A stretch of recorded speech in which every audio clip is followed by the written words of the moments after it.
الرحیم مالک یوم الدین ایاک نعبد و ایاک نستعین اهدنا الصراط المستقیم صراط الذین انعمت علیہم غیر المغضوب علیہم ولا الضالین۔ تو حضرات کل ہم نے اعوذ باللہ کی تفسیر صوفیانہ بیان کی اور اس کو اپلوڈ بھی کر دیا، تو ماشاءاللہ کافی لوگوں نے اس کو یوٹیوب پر دیکھا، کیونکہ سوشل میڈیا کا زمانہ ہے اور ہم لوگ آپ لوگ چلے جائیں گے لیکن یہ ثواب برابر جاری و ساری رہے گا، لوگ سنتے رہیں گے اور اللہ عز و جل کرے کہ جو بھی سنے وہ ہدایت پا جائے اور اس پر عمل کرے۔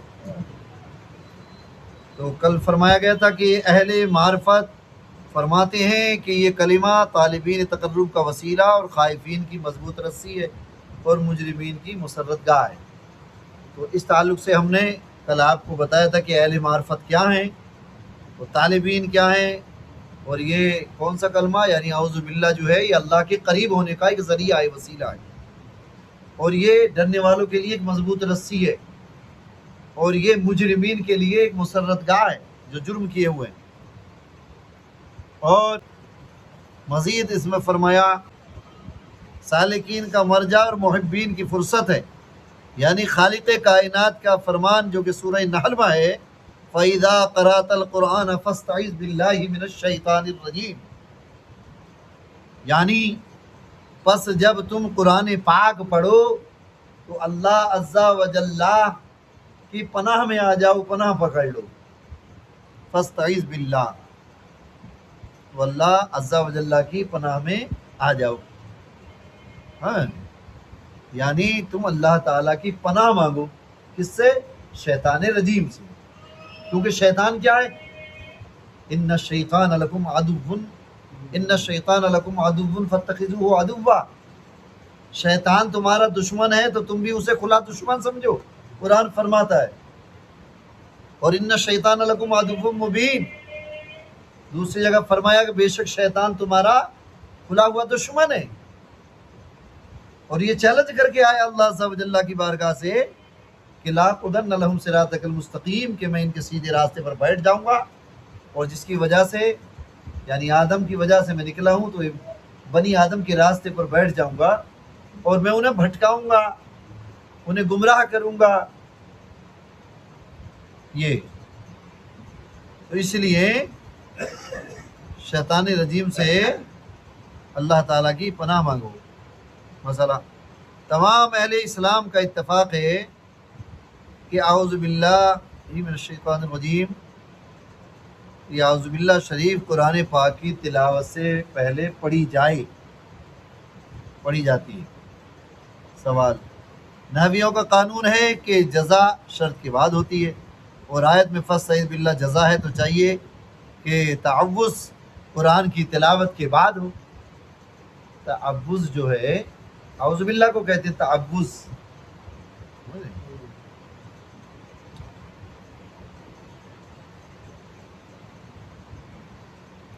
جواب، آیت میں اذا قرأت القرآن کا معنی اذا اردت القرآن ہے، یعنی تم تلاوت کا ارادہ کرو تو پھر اعوذ باللہ پڑھو، گویا آیت معبر ہے۔ یہ تعویل عام مشہور ہے، اس تعویل کو حقیقیہ عرفیہ کا قائم مقام کہتے ہیں۔ فائدہ، مختار قول جمہور کا ہے وہ یہ کہ اعوذ باللہ شریف کے الفاظ اعوذ باللہ من الشیطان الرجیم ہیں، کیونکہ باعتبار روایت کے یہی الفاظ زیادہ مناسب ہیں۔ حدیث شریف میں ہے، حضور نور صلی اللہ تعالی علیہ وسلم ارشاد فرماتے ہیں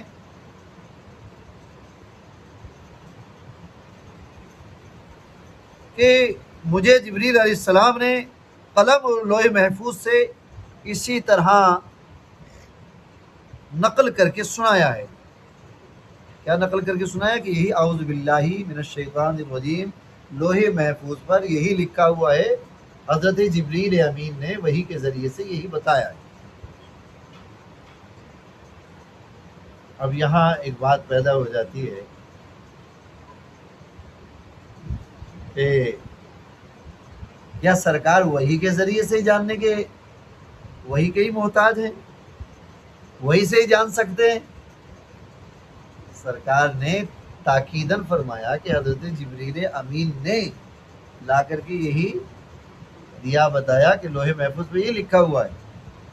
ورنہ تو ہمارے بہت سارے بزرگوں کے واقعات ہیں، جیسا کہ ہم نے پڑھا ہے کہ حضرت بہاؤالدین زکریہ ملتانی اور دیگر بزرگ جو تھے، 3 بزرگ، حضرت نجم الدین کبریٰ جو بہت بڑے بزرگ گزرے ہیں، ان کی بارگاہ میں گئے تو حضرت بہاؤالدین زکریہ ملتانی رحمۃ اللہ تعالی علیہ جو ہیں، وہ دیر تک ہاتھوں کو دھوتے رہے، دیر تک پانی گراتے رہے، دیر تک کرتے رہے، پانی گراتے رہے.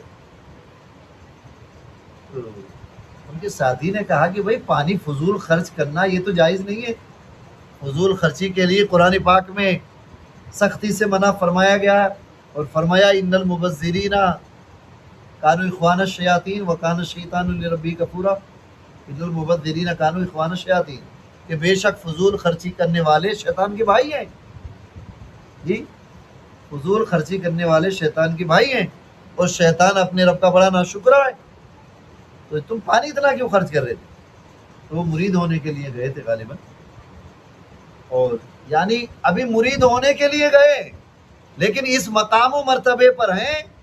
جب ساتھی نے پوچھا تو انہوں نے جواب دیا بات یہ ہے کہ میں نے دیکھا کہ حضرت کے یہاں جو ایک خادمہ ہے جو یہ سامان وغیرہ رکھ کر کے گئی ہے، میں نے اس کا نام جہنمیوں میں لکھا ہوا دیکھا، تو میں اس کو دھو رہا تھا کہ وہاں سے دھل جائے.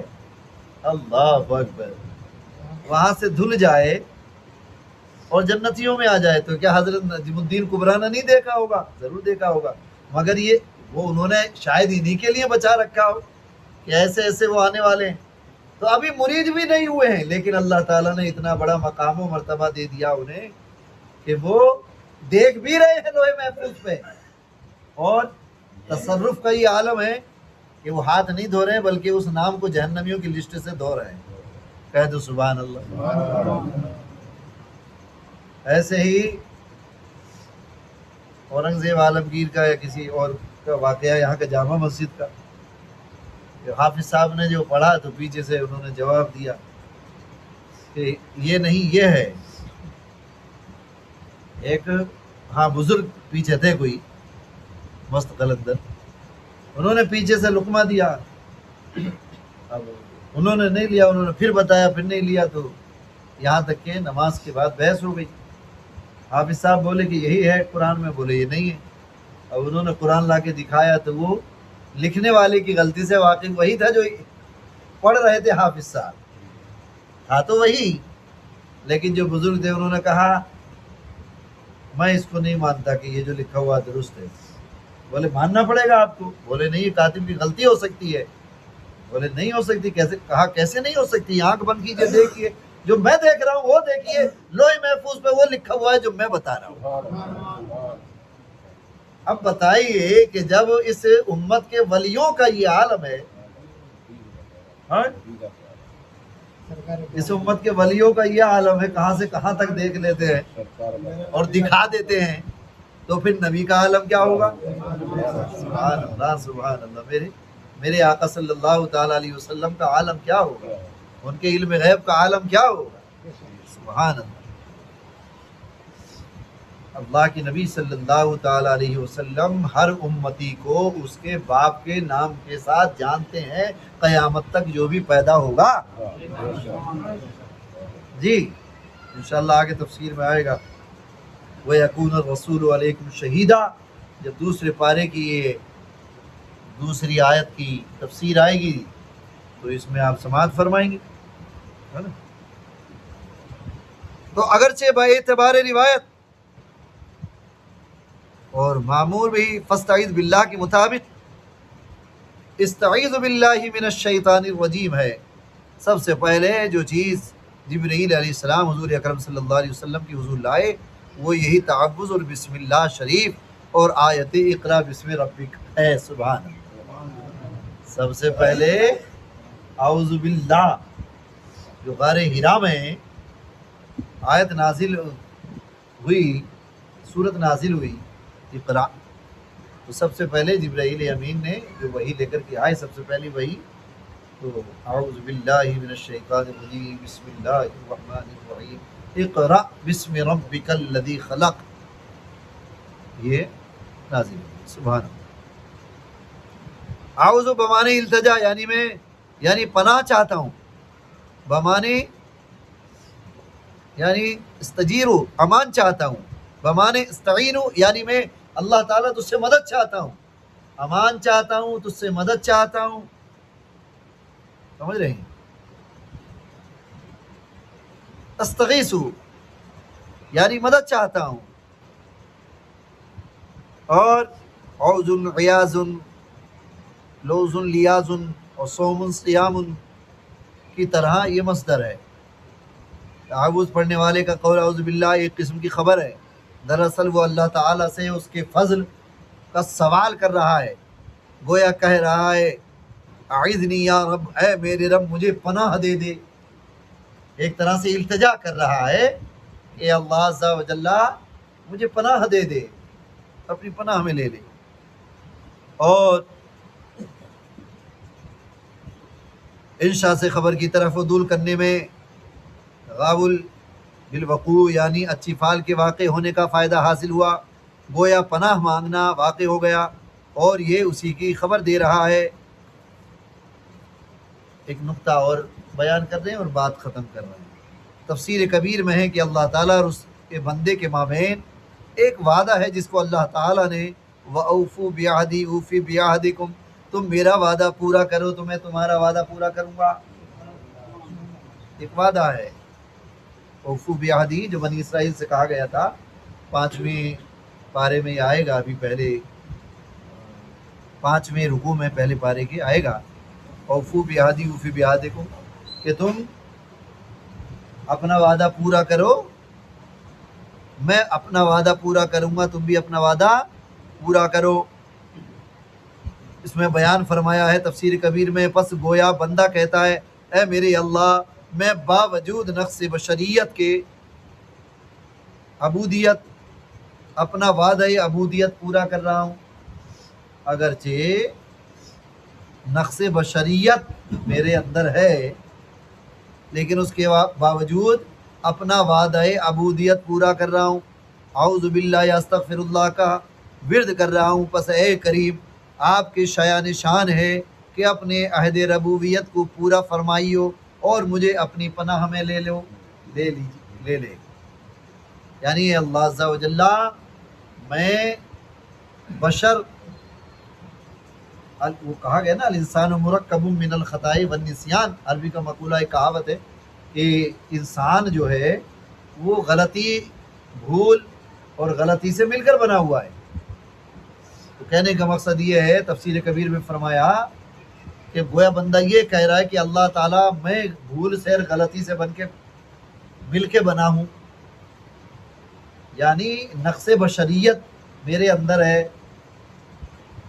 اس کے باوجود بھی میں اپنا وعدہ عبودیت یعنی عبادت کا وعدہ پورا کر رہا ہوں، لہذا تو مجھے اپنی پناہ میں لے لے۔ یہ بیان کیا گیا۔ اللہ عز و جل ہمیں